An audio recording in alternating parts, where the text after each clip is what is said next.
Greetings and welcome back to another vlog.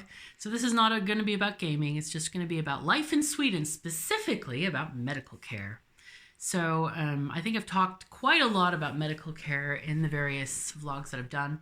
Today I had a new and interesting experience, and this is just going to be a very nice comparison video for all the Americans out there, especially Americans, because what I've seen on TV and what, not TV, YouTube, what I've seen on YouTube where you have these usually a European questioning Americans about how they feel about socialized medicine.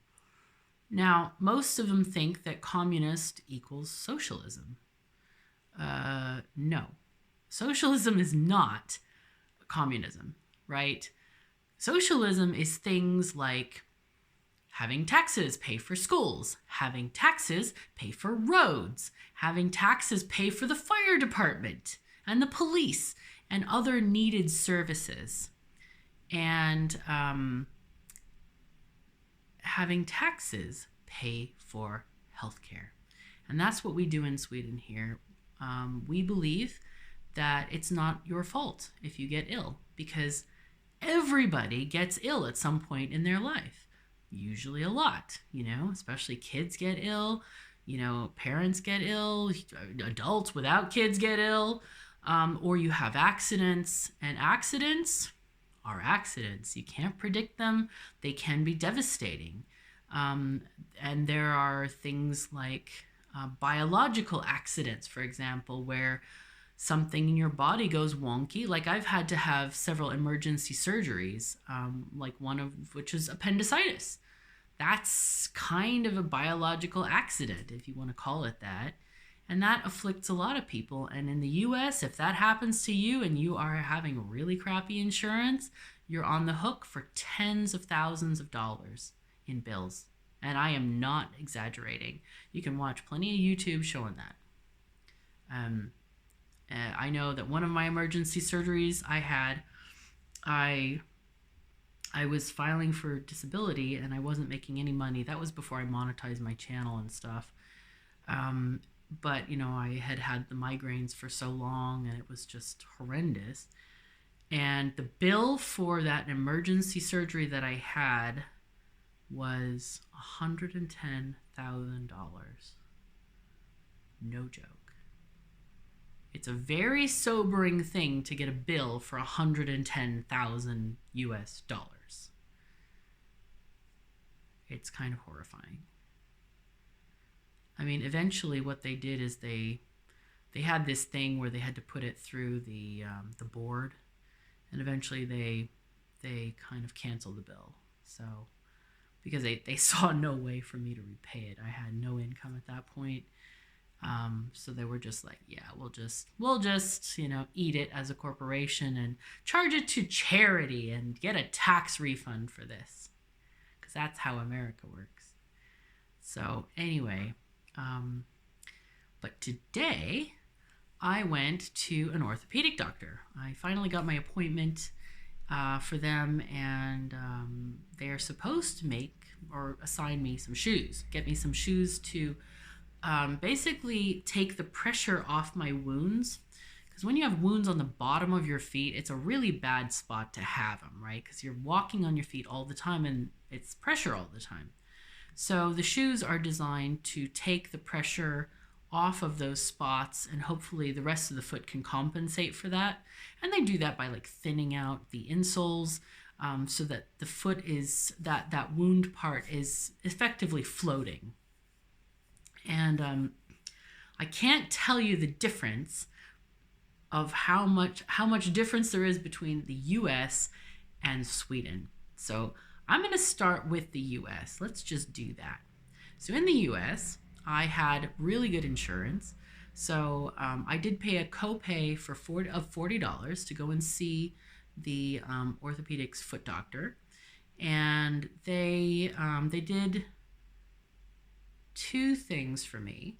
So they made insoles for regular shoes. Like if you're to buy regular sneakers, they made some insoles for me where they edited the insoles again to have floating points for the wounds.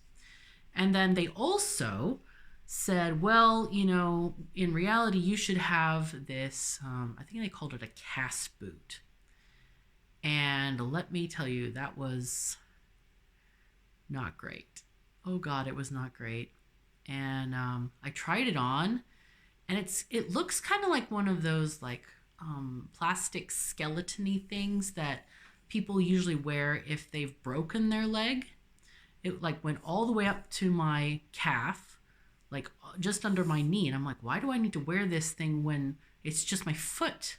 I didn't break my leg. But that's what it was, and it was tilted like this. The sole, I'm trying to figure this out. So ground level would be like flat. Oh, I'm not good at this. But these boots were tilted so the sole was like this. I couldn't even stand up. I felt like I was falling backwards all the time. It was so stupid. And I really hated that because when I walk, I favor my wounds. Like on one of my feet, the wound is underneath the ball of the big toe, that foot. And I walk on the side of my foot. I walk on the right side so that area doesn't even touch the ground. In these cast boot things, they like you're falling backwards all the time. And they think that if you raise the sole to an angle, you don't step on it. Well, that's total BS because the feet still are pressing down on that thing. And there was no like relief points. There was no cutting out of insoles in those things at all. I mean, I literally couldn't stand up in those things. So I didn't even buy them. So I don't know what they would have cost, but I'm sure they would have been fairly pricey. So that was my option. That's what they called the gold standard. And at the wound clinic, they had finally assigned me this thing, this horrible, it's like a sandal, open toe sandal. You can see it's already falling apart. Yeah, this is terrible. In Sweden, it's winter. And I got this thing in the winter as well. And basically, it's open-toed, cold. This thing is a snow shovel. Any amount of powder on the ground, the snow gets in there, gets your sock all wet, wets your bandages. It's horrible, and yeah, it's just bad. And I had to pay for this as well. I don't remember how much it was, but it was a bit pricey, probably $100 or so, and I had to pay that out of pocket. Yeah. I mean, the only good thing about this is that it's really like, this is Velcro. It's really highly adjustable. So when I've gone to the hospital here to get my feet taken care of, it can accommodate really thick bandages. At times I've had really a lot of drainage where I needed big, thick, chunky bandages. So this, I could adjust the size. I mean, as compared to like a regular shoe, you can adjust the size of this. And how much did my visits to wound care cost? Like I said, I had good insurance. The base price without insurance was $2,000 per visit.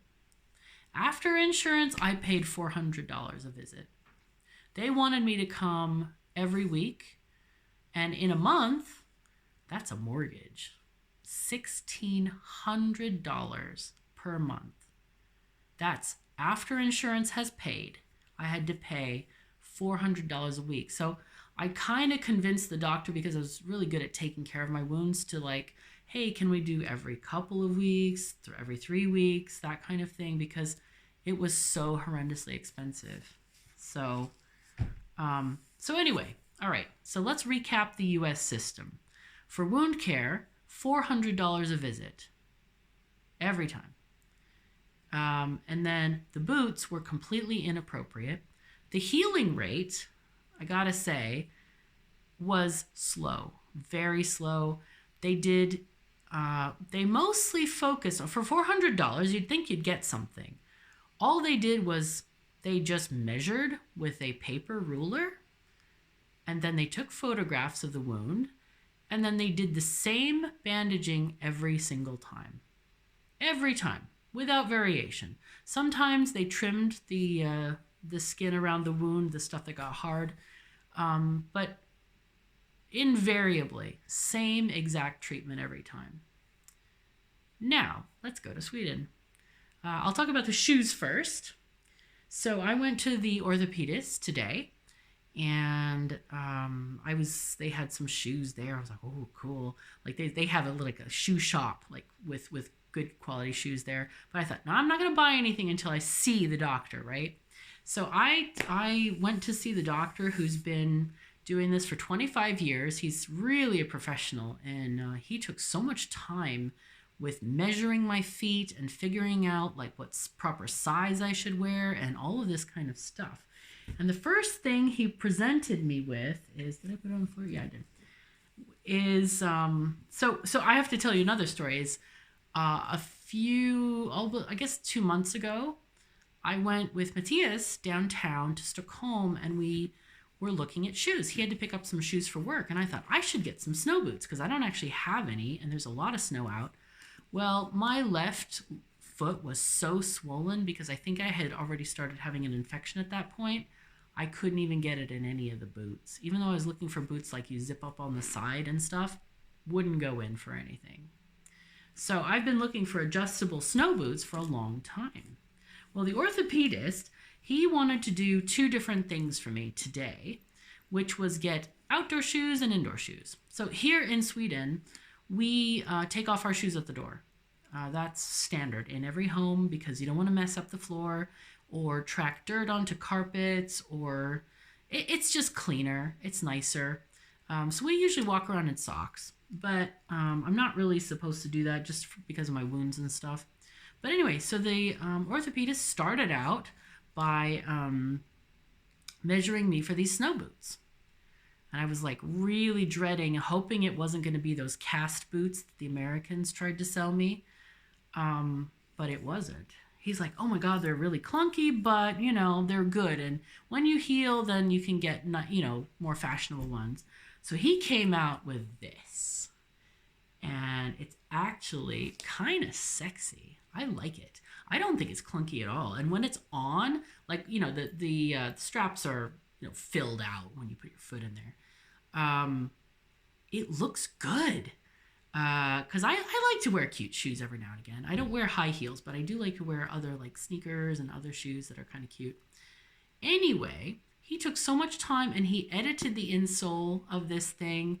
He told me that the feature of this boot mainly is that under the toe area, he says this part is stiffer. It's underneath so that when you're walking, your toes don't move. They don't have to bend. And that's important for the wounds because that bending action can cause them to become bigger, the wounds to become bigger. And he says, okay, so there's this stiffness underneath here, and then there's also this curve. You see the curve here so that when you walk, it's a very natural movement. And when I tried them on, they are super comfortable. Not only that, but these straps here, which were adjustable, they even come in longer things. He had to trim them down because they were really long. They will accommodate any size of bandages you're wearing. So here, where we had this snow shovel in America that's getting my wounds wet, this is a snow plow. Like, this goes through snow. And one of the things that I'm very aware of is because I have these wounds, I don't even look ahead when I walk. I look at the ground. I'm like, okay, where's this? What's happening here? I could lift my eyes for the first time in a very long time while wearing these boots because I didn't have to watch where I'm going. I didn't even have to watch for puddles.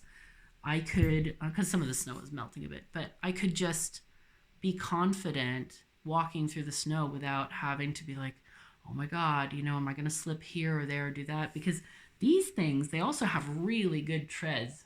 You can see I already got some rocks over here. But they have good treads. They're made for walking in the snow, and they're warm, and they're great. They're great. So I was really happy with that thing. I did wear them home.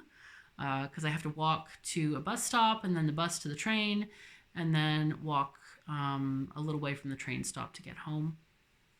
And then the next thing he did, he's like, okay, well, the next thing is to get you some indoor shoes, which are these. These are the latest in exciting, sexy, not really sexy, but indoor sandals. Yay. So these are to wear indoors.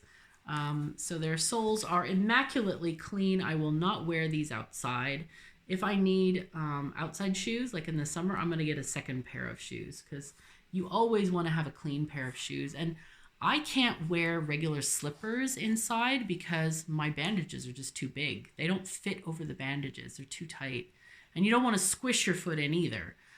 So having these like adjustable sandals with the 2 Velcro straps is nice. And they accommodate any size bandages. So anyway, we have this shoe with the snow boots. And I said, well, how much do I owe you? Because even though I got the free card for medical, which is basically you can visit doctors and you pay a certain amount into the system. I think it's like 300 something US dollars, maybe 350 or 380 total. Everything after that is free. And there's 2 systems. There's the doctors and then you have the medical or medicine. So there's 2 different free cards. So medicine, it's actually really difficult to hit the limit because as you do the medicine, it's like, okay, you hit this level, then it's 50% off. Then you hit the next level, 75% off. So the medicine gets cheaper and cheaper as you spend more on it. But they do also have a limit, which is like $200 or $180. I don't remember what it is, but it's very low. And I know the Norwegians, they have a combined system, which is also nice. But so for the medicine, so I didn't know, are shoes medicine or are they doctory things? I don't know. So I asked him, how much do I owe you? He says, in Sweden, medical boots are free. Medical shoes are free. Okay. And of course, I have my free card for the visit. So I paid nothing and nothing for a higher quality product. Americans, are you listening? Socialized medicine is good. And I know that a lot of people on YouTube, and I don't know how representative they are, versus the general public, but a lot of people are afraid that it's expensive because it comes on your taxes. But I've calculated it. I've looked at the taxes of Sweden, which has one of the most expensive tax rates in the world. And I only pay 5% more taxes as a sole proprietor. 5%. And 5% of my regular taxes nowhere near covers the amount of medical stuff I need in a year in the US. All of the drug co-pays, the co-pays to doctors, wound care stuff, doesn't even come close to paying for it. Not only that, but out-of-pocket bandages that I had to get for in-between visits for wound care. Here, I go twice a week and they insist that they change the bandages every time. And if I have to be away, like I'm going to go to the US, they give me extra bandages to take with me. So I don't have to pay out-of-pocket bandages at all here. So the thing is that, and I watched this other video on YouTube about how even though Americans think they're saving money, they pay at least 10 times the cost of people in Europe for different procedures like surgeries, doctor's visits, all of that kind of stuff. Even we're talking out-of-pocket stuff is 2 to 10 times more. Not even to mention drugs. I mean, I have these pills that sort of help my headaches. In the US, they're $200 per pill. And luckily, my insurance covered it. But here, they're $14 a pill because the government negotiates with the drug companies and says, that's too much. That's unreasonable. You can't ask our citizens to pay for this. It's not okay. So that is what socialized medicine gives you, along with governmental oversight, limiting the profit that corporations can take from citizens, because they care about citizens. I know that's a very strange concept for Americans, because American government does not care about citizens. It is all about corporations, unfortunately. So I would encourage you to look into it, read more about it, watch more about it, see that Americans pay so much more for procedures for anything than any other, what do you call them, first world country in the world. Any other country that has a high-end economy, anywhere in Europe, Australia, Great Britain, Canada.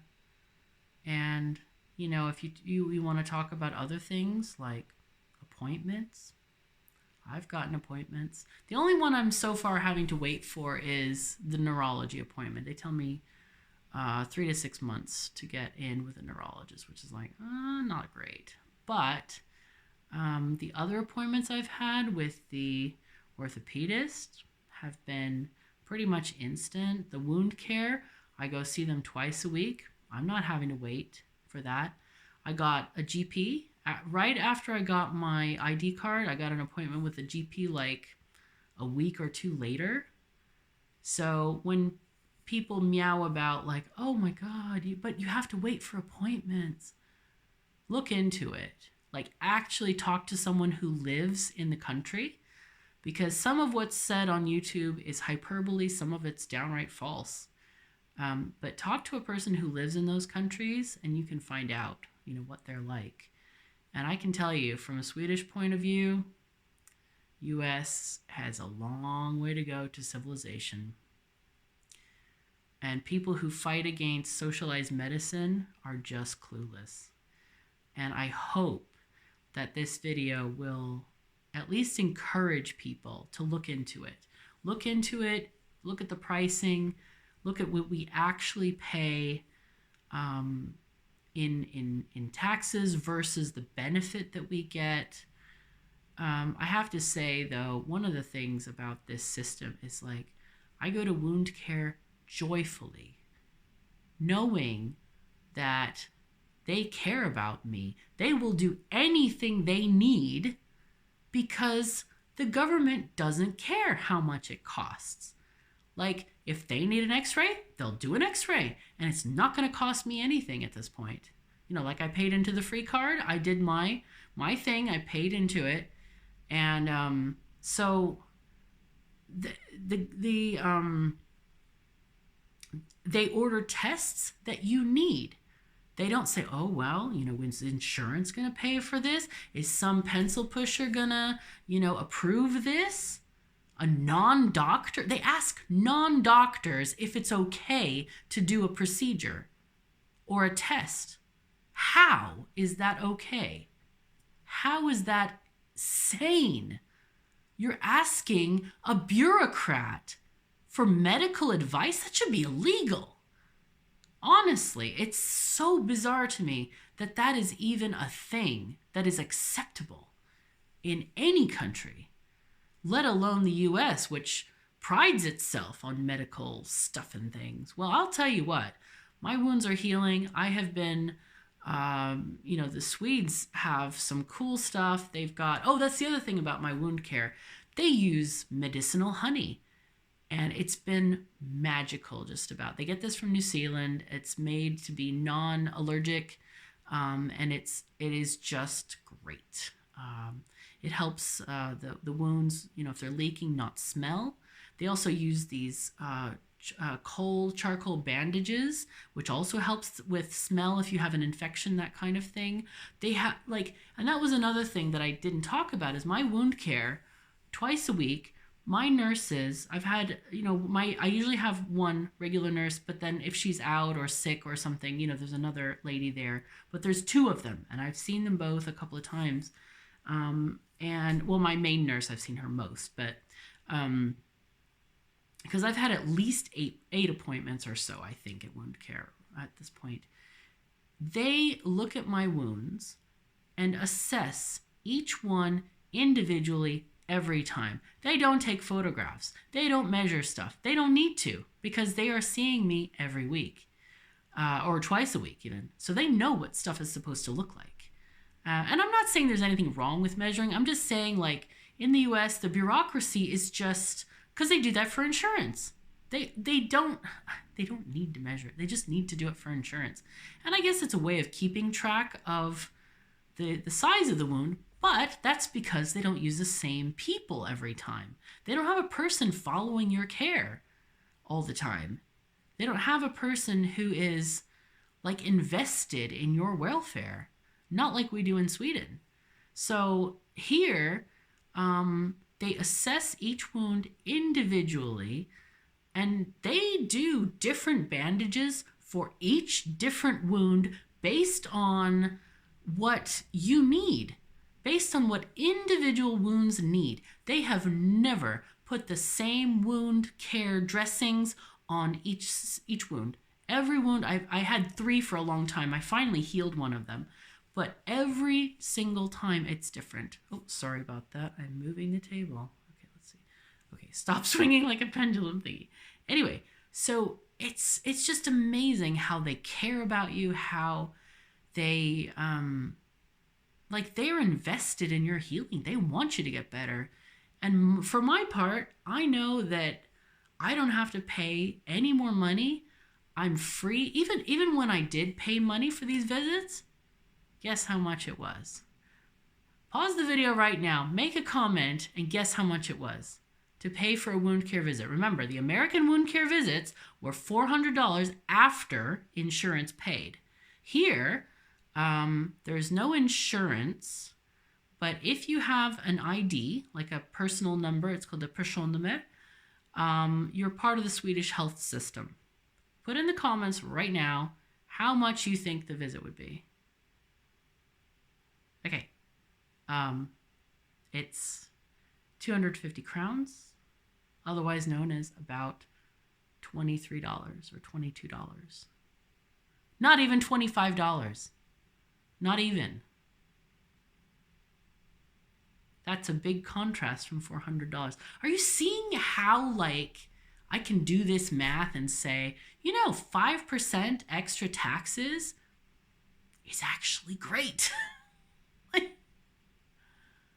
Or would I care to pay, let's see, 25, 400 divided by 25 is several. That's 4 times 4. Would I rather pay 16 times more for a visit or pay 5% taxes? It's a no-brainer. It's an absolute no-brainer. So, yeah. Educate yourself on socialized medicine. Vote for candidates who want to introduce socialized medicine to the U.S. It would be a very hard transition for the country, but if the right people get in and they can wrangle it. I mean, it'd probably be the death of insurance companies unless they were all kind of put under one umbrella. I don't know what it would look like, but man, it's so good here. And here also, there's another thing that they do here is that any clinic can see any records. I mean, if they're authorized, of course. So, for example, when I went to the orthopedist, they could see my wound care visits, and they could see what nurse I had. He was very familiar with my nurse. He knows her personally. And so they can see what medicines that you are taking. Now, one thing that I should be very clear on, they have privacy laws here as well as in the United States. And no random clinic can just look up your information. They have to have authorization. They have to be your doctor to be able to see what is written there and what medicines you're taking. No random person can check this out. But what I'm saying is that when you have multiple doctors that you see and you're taking multiple medications prescribed by different people, they can see all that stuff easily. You don't have to say, oh, okay, let's release this data to over there, and then later stuff gets out of date, and then you have to do another release of information signing, and then it's kind of a mess and a half in the U.S. Not only that, but there's also the pharmacy system. If I need a medication, I can go to any pharmacy in Sweden, any one, whether it's in the north, in the south, in Stockholm, in my city, and I can pick up my meds.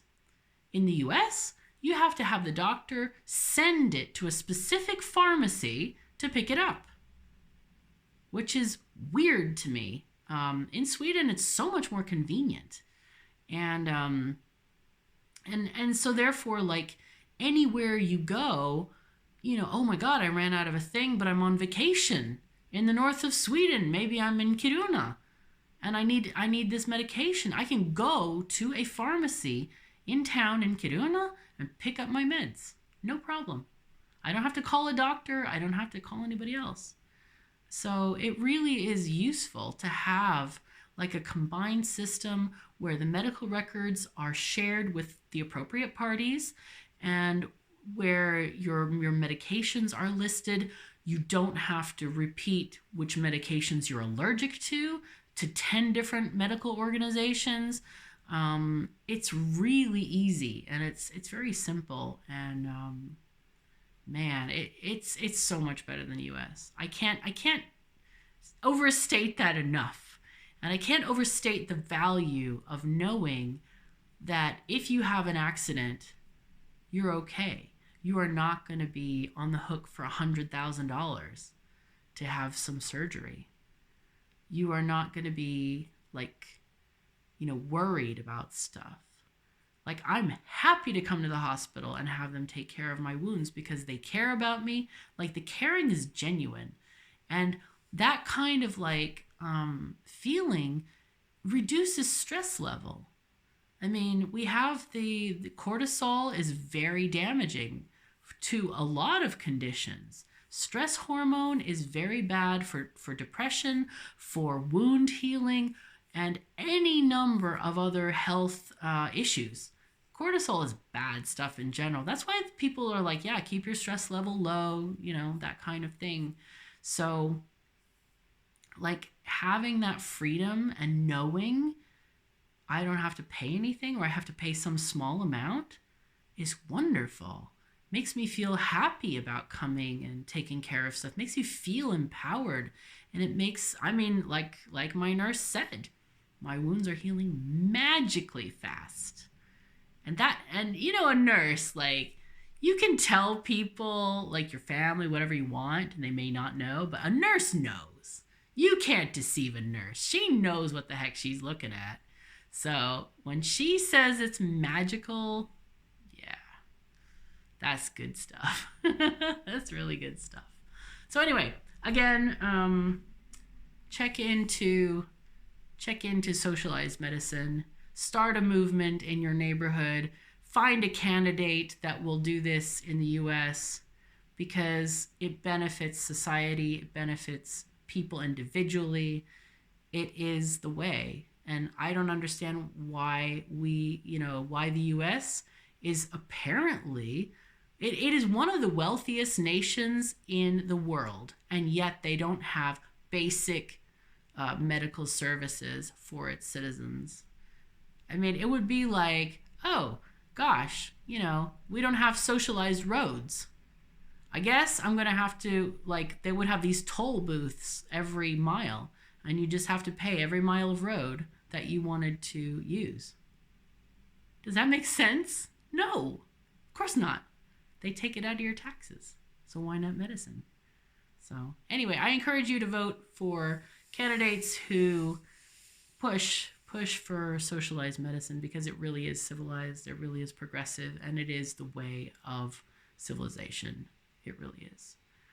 And having been intimately involved in the system and, actually needing services or requiring them, having emergency services here, I can tell you the absolute truth. And that's what I've told you. I'm not reading it off a website. It's not secondhand. It is firsthand information about my experiences here in Sweden. So, anyway, anybody want to move here? Anybody? I'll show you around Stockholm. Anyway, so that's all I've got to say today. Sorry for another long video. Oh my God, they're getting longer and longer, I think. I'm talking too much.